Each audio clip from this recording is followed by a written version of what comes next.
When you talk about the three dimensions of business growth in your report, can you walk the listeners through what are they? Yeah. So there's three. Whenever I do work, and this is something I use a software platform called Growth Drive, which gives me all of this data, and I use their software platforms. I haven't invented it myself, but the first thing we want to look at is the foundation, right?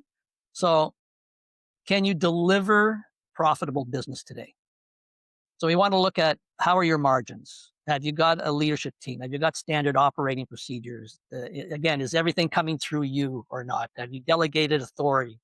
Do you have, no concentration of customers? In other words, are your customers well dispersed? Do you have recurring revenues?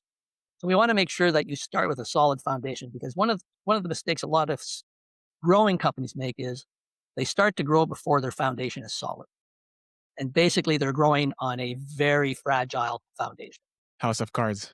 house of cards, and that's not a good thing. So the first thing you want to do is you want to make sure your foundation is strong. Then the next phase is, okay, now that we've got a strong foundation, let's move towards growth.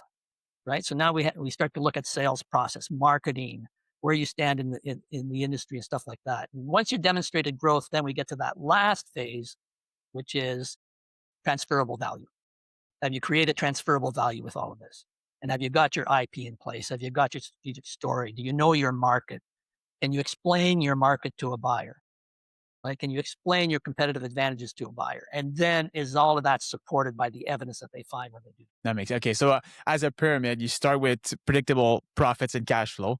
Then you're looking at your levers for sustainable growth, and then ultimately you get to your transferable value, Exactly. which is okay. Now, when we work on those things, I mean, they're not necessarily 100% linear, Yeah. right?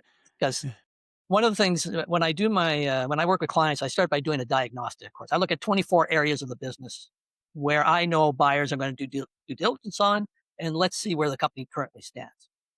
Right? Sometimes I run into companies that are in pretty good shape. Most times, there's some things that need to be fixed, and we identify those. and customers sometimes look at it and say, "Oh, yeah, I see now. I'm doing everything, and I gotta get out of that of doing everything. So I've got to build a management team. So I'm going to start that tomorrow."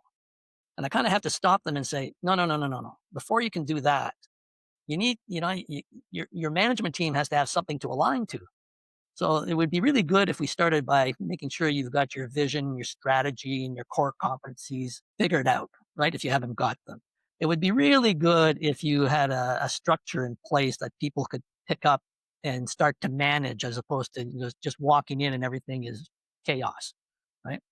So we have to stage these things properly so they build one on top of each other. So sometimes we have to say, wait a minute, I know that's really important, but if you try doing that now, it's not going to work. There's a couple of building blocks that have to be put in place before you get to that. The business blueprint, the business blueprint has to be established first, and then after that, the foundation, which is come back to the foundation piece, and then after that, you can start building up, right? Once the foundation. Exactly. Exactly. Because sometimes I'll ask somebody, have you got a vision mission statement for your company? And they go, oh, I do. I do. I said, can I see it? Oh, it's up here. Right. Well, you haven't got one. Right. If I can't walk down the hall and talk to Pete or Sally and ask them what the vision is for the company, and they go, you don't know. Well, then you haven't got one. Right. Yeah. They do. I asked them if they do weekly meetings where they review critical KPIs, cash, and whatever else with their management team. They go, oh, yes, we do that.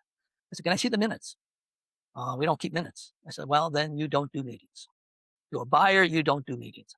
So these are kind of like simple things that you can start to look at, but you need to put in place first before you hit the big ones.